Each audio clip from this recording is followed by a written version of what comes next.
तारीख कहती है कि सैयदा की गोद है, रिसालत इमाम का सर है। बाहर तक बाब होता है दरवाजे पर। बीबी पूछती है मन अंतल बाब, कौन है दरवाजे पर आने वाला? जवाब मिलता है रसूल से मिलना चाहता हूँ।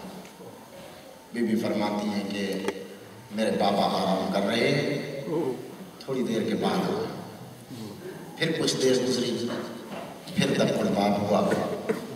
बीबी ने सवाल किया कौन है? कहा रसूल से मिलना चाहता हूँ। बीबी कहती है मेरे पापा आराम कर रहे हैं, थोड़ी देर के बाद जब तीसरी दफा आया ना और बीबी ने पूछा कौन है, तो जवाब देने वाले ने ऐसे मुहीब आवाज में जवाब दिया, बीबी घबरा गई। आवाज देकर कहता है मैं वो हूं कि जो किसी के दरवाजे पर नहीं रुकता। बीबी ने ये लफ्ज सुने, तारीफ कहती है कि बीबी की आंखों से आंसू जारी हो। आंसू का जारी होना था, आंसू चेहरा रिसालत पर न तड़पने वाला रसूल आंसू गिरते ही एक दफा तड़प के उठ गया। बेटी को देखा, बेटी को देखकर कहता है फातिमा मेरी जिंदगी में रो रही है।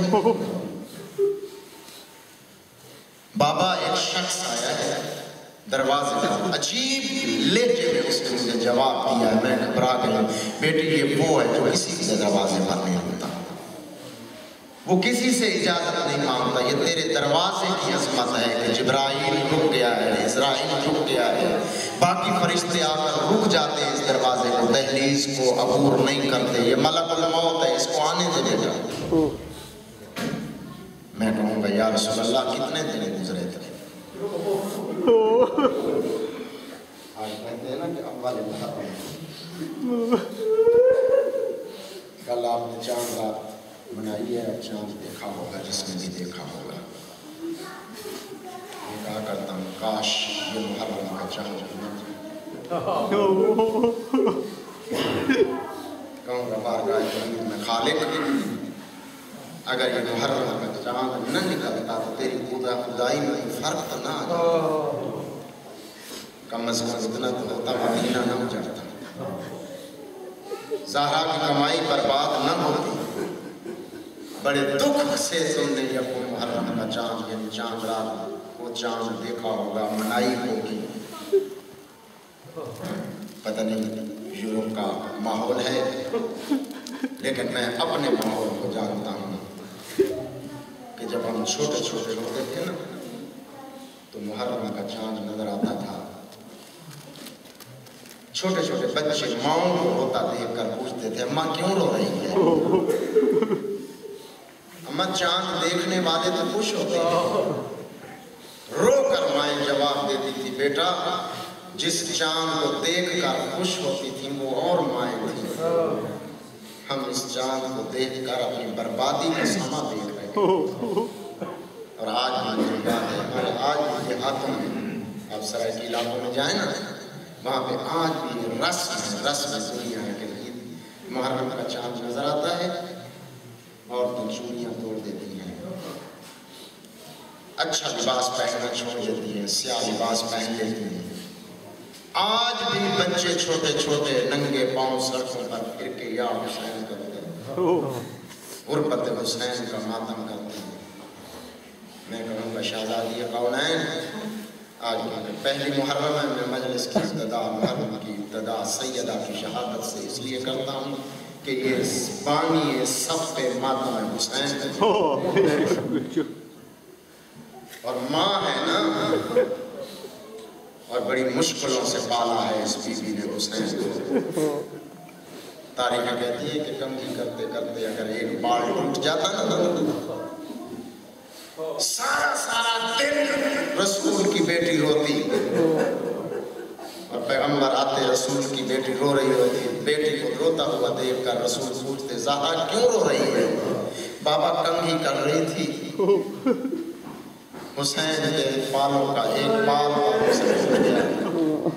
रसूल ज़ारो कतार रोना शुरू कर देते। बाबा मैं तो इसलिए रो रही हूँ कि हुसैन के सर का बाल टूट गया। बाबा आप क्यों रो रहे हैं? बेटा मैं बता नहीं सकूंगा, तू सुन नहीं सकेगी। जब ज़हरा इसरार करती ना तो रसूल फरमाते बेटा मैं उस दिन को देख रहा हूँ कि तू आज हुसैन के सर के एक बाल उठने को रो रही है, कल यही हुसैन होगा, न मालूम से ज़ुलजना की ज़ीन से कैसे उतरेगा। अल्लाह रोने वालों को बहुत बड़ी इबादत है, बहुत बड़ा मकाम है, अज़ादारों का बहुत बड़ा मकाम है। मैं कहा करता हूँ कि ऐसे रोया करो, ये मेरी ख्वाहिश नहीं है बल्कि इसी बीवी की ख्वाहिश है। जब रसूल ने बताया ना कि तेरा बेटा रोज़े आशूर करबला के चटियल मैदान में बेयार मददगार मारा जाएगा, रोकर सैयदा फरमाती है बाबा मैं बेटा इसी को तो रो रहा हूँ, नहीं होगी। बाबा अली होंगे नहीं, ज़हरा हसन होंगे नहीं, फातिमा, बाबा आप होंगे नहीं, बेटा कोई भी नहीं होगा। बेयारो मददगार, चारों तरफ से हुक्म का आलम होगा, जालिम मारने वाले मार रहे होंगे, तेरा बेटा मर रहा होगा, तेरा बेटा शहीद हो रहा होगा। जब ज़हरा ने ये बात सुनी ना तो रो कर कहती है बीबी कहती है बाबा तो फिर मेरे बेटे को कौन रोएगा। अजरो को मल्ला बीबी कहती है बाबा फिर मेरे बेटे को कौन रोएगा। रसूल फरमाते हैं बेटा फिक्र न कर, अल्लाह एक ऐसी कौम पैदा करेगा जिस कौम के बच्चे तेरे करबला के बच्चों को रोएंगे, जिसके मर्द तेरे मर्दों को रोएंगे, जिसकी औरतें तेरी औरतों को रोएंगी। बस ज़हरा का ये जुमला सुनना था। या बीबी ने एक मर्तबा बारगाह इल्मी में आंखों को बुलंद किया, बीबी रो कर फरमाती है खुदाया मैं ज़हरा, मैं रसूल की बेटी, मैं फातिमा रोते हुए तुझसे दुआ करती हूँ, उस कौम से मैं वादा करती हूँ कि उस वक्त तक जन्नत नहीं जाऊंगी